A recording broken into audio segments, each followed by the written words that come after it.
अस्सलाम वालेकुम वरहमतुल्लाहि वबरकातुहू। मैं हूँ हकीम ख्वाजा मोहम्मद नईम सलीम दवाखाना बुलवाल की तरफ से आपकी खिदमत में हाज़िर हूँ। आज का नुस्खा जो है हमारा ये माजून आर्दो खुरमा जदीद के नाम से है।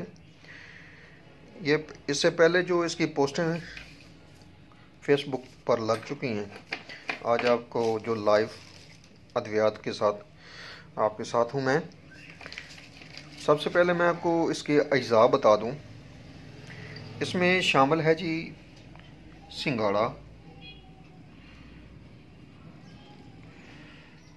छुआरे बगैर गुठली के। सिंघाड़ा आपने जो लेना है वो 1 पाव लेना है। इसके अलावा जनाब आपने जो है वो लेना है, गुठली के अलावा जो आपने छुआरे लेने हैं वो 250 ग्राम होना चाहिए। बादाम इसमें जी 75 ग्राम है, गिरियाँ सिर्फ। गोखरू इसमें 25 ग्राम है जी।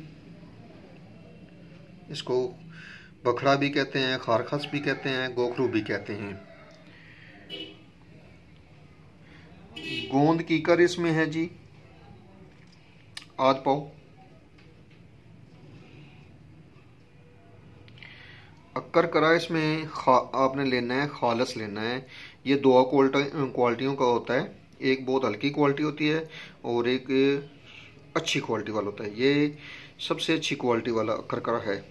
इसकी मिकदार आपने 25 ग्राम लेनी है।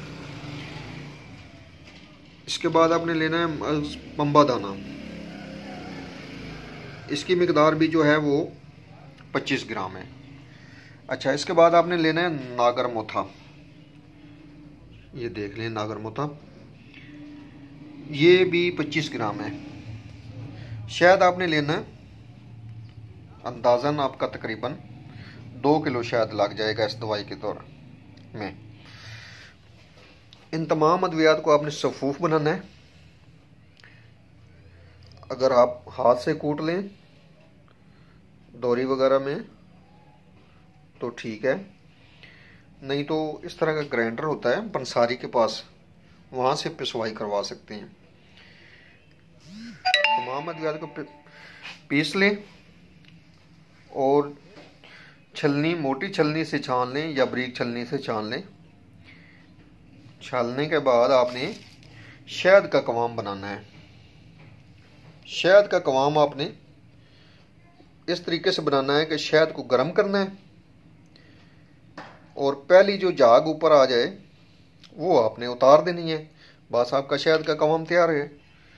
और कवाम तैयार होने के बाद आपने सारी दवाई उसके अंदर मिक्स कर देनी है। अच्छी तरह मिक्स करने के बाद आपने शीशे के मर्तबान में या शीशे के खुले जार के अंदर इस दवाई को रखना है। अच्छा, ये दवाई जो है, ये माजून जो है, ये जरियान, इतलाम, सूरत इंजाल, जिनको इतलाम की कसरत हो जाती है या जिनको लेसदार मादा आता है, चाहे वो पेशाब से पहले आए या पेशाब के बाद आए, वहाँ पे भी काम करती है। और इसके अलावा ये अद्वियात मनी को गाढ़ा करने की सालियत रखते हैं और नेचुरल जो टाइमिंग होती है वो बहाल हो जाती है मनी गाढ़ा होने के बाद। बहुत ही आसान तरीके से ये माजून बन जाती है। थोड़ी सी आप तवज्जो के साथ वीडियो को देखें और जिस तरीके से आपको बताया गया है इस तरीके के साथ आप बनाएं। अल्लाह पाक ने चाहा तो इंशाल्लाह ये जो आपको मसाइल बताए हैं, इन तमाम मसाइल से छुटकारा मिल जाएगा। मज़ीद मेरी वीडियो को देखने के लिए मेरे चैनल को सब्सक्राइब कर दें, बेल आइकन को क्लिक कर दें, पोस्ट को लाइक कर दें ताकि आपको आने वाली मेरी तमाम वीडियो मिलती रहें। बहुत शुक्रिया जी। अल्लाह हाफिज़।